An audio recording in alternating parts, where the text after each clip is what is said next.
This is the first lesson in Unit 3 of Richard and John. Now, Unit 3 of Richard and John focuses all around King John and his downfall. So we're going to look at a range of different things in this unit. Firstly, we're going to look at today's lesson, which is King John and his dispute with the Pope. Now, before we do anything, we need to remember that religion was really important in the medieval period. We need to understand that the only person that was probably more powerful than the King of England was the Pope. Now, the Pope is based in Rome in Italy, and it's really important that we understand that if the King didn't get on with the Pope, that the Pope could actually punish both the King and his country with some really serious punishments. And in the key words are the two main punishments. We've got the interdict and excommunication. Now, what we need to do today is look at why King John fell out with the Pope, Pope Innocent III. We need to look at the punishments that the Pope put in place, how John dealt with those punishments, and why King John and the Pope ended up reconciliating, which means make up with one another. So there's some sentences here that I want you to finish. Now I'm going to go through some information, and the first thing we're going to look at is the cause of the dispute. Why did this argument happen between King John and Pope Innocent III? So these are the sentences, and this is the information. I'm going to go through the information and explain a few things. And as I go through it, I'll then give you a few minutes to go back over those sentences and complete them, so you have an understanding about why this dispute occurred. So at the heart of the dispute was a clash of personalities. John wanted to control the church and force it to accept his demands.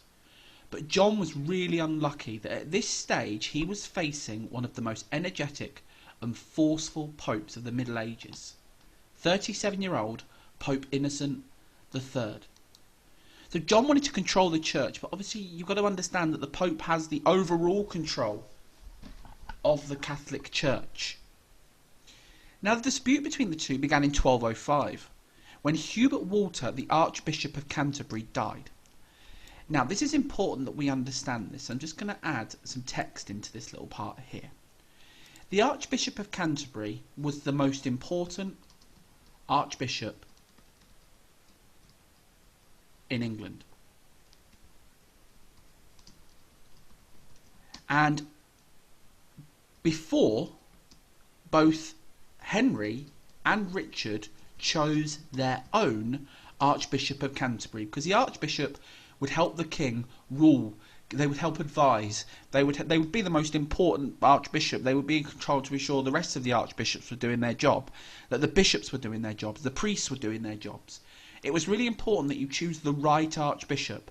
And in the past, both Henry, John's father, and Richard, John's brother, got to choose their own archbishop. Now, Hubert Walter, the one who died, was one of Richard's old councillors, and looked after the country when Richard was away in 1194. Now, John saw this death as an opportunity to pick his own Archbishop of Canterbury, as they would be really important to his government. So John believed that by picking his own Archbishop, it would help him control a little bit better. However, moving forward, the Archbishops were elected by the monks of Canterbury. So they were elected by the monks of Canterbury, and John thought that he could convince them to pick who he wanted, which had happened in the past with Henry and Richard.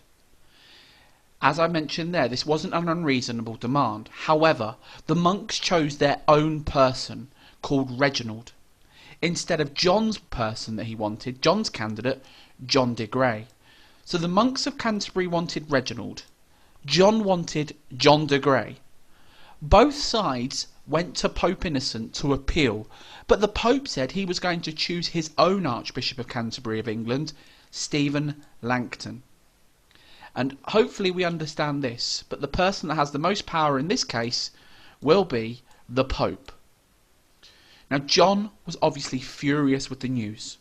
He claimed that Langton, the person who Pope Innocent wanted, was totally unknown to him, and that he'd been in service of the enemy, France. Now, Stephen Langton had actually been teaching in Paris, so John believed, because he was in an area of enemy territory, that he would be a risk to the country. Innocent didn't back down, and he made Stephen Langton the new Archbishop of Canterbury in England. Now this led to John punishing everyone who undermined his rights to choose the next Archbishop. So he refused to let Langton into England. All the monks who didn't help him were expelled. He also seized all of the land held by Italian clergy, Italian religious people in England. So any Italian religious individual that had land in England had their land taken off them. And this was to punish the Pope, who was based in Italy. Now John's actions were kind of to put pressure on the Pope, but the Pope responded by punishing John due to his probably irresponsible actions. And the Pope had two powerful weapons he could use against John that could be very damaging: the interdict and excommunication.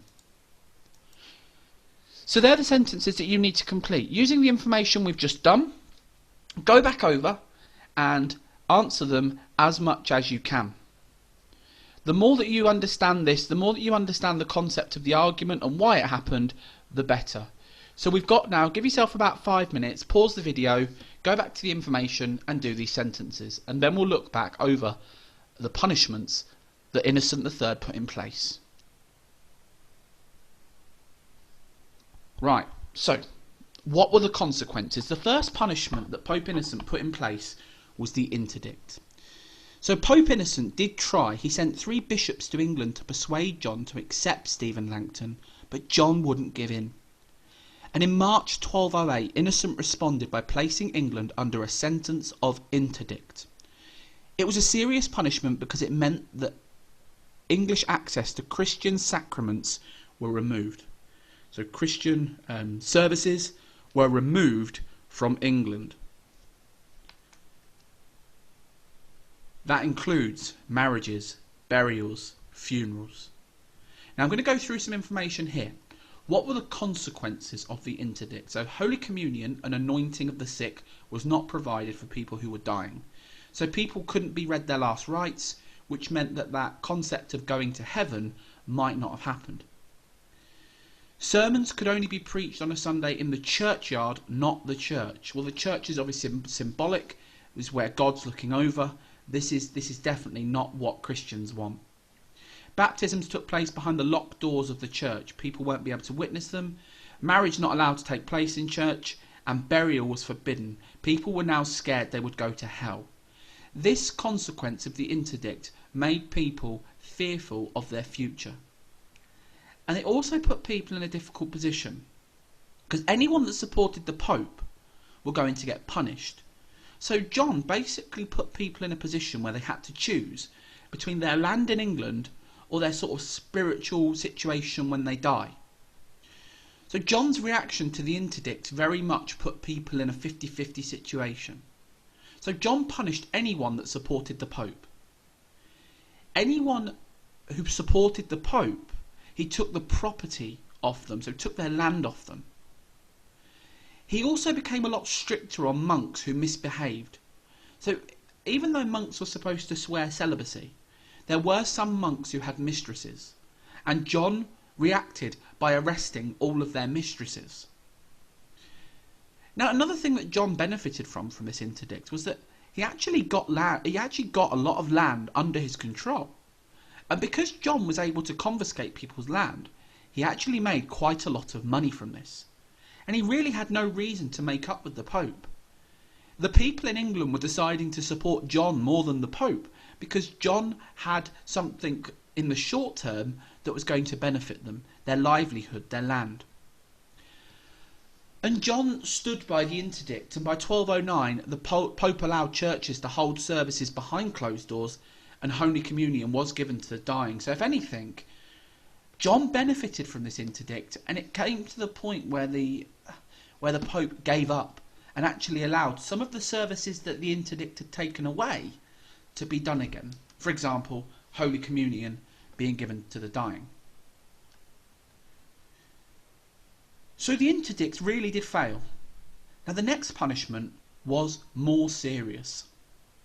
An interdict was based on the whole of the country. An excommunication means that John was excommunicated. This meant that all Christians, even John's barons, didn't need to obey him anymore. This is potentially very damaging for John. The reason for this is because, if we put it into context and go what we looked at before, part of being a king means you have to be a good Christian.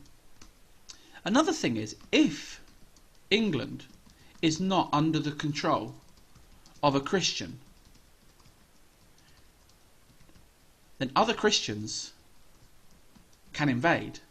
If anything, England is now at the threat of a crusade.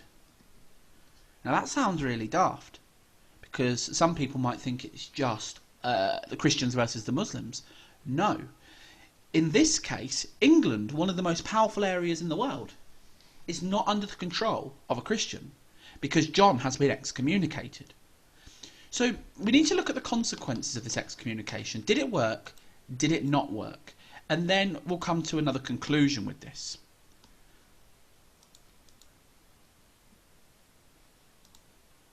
So,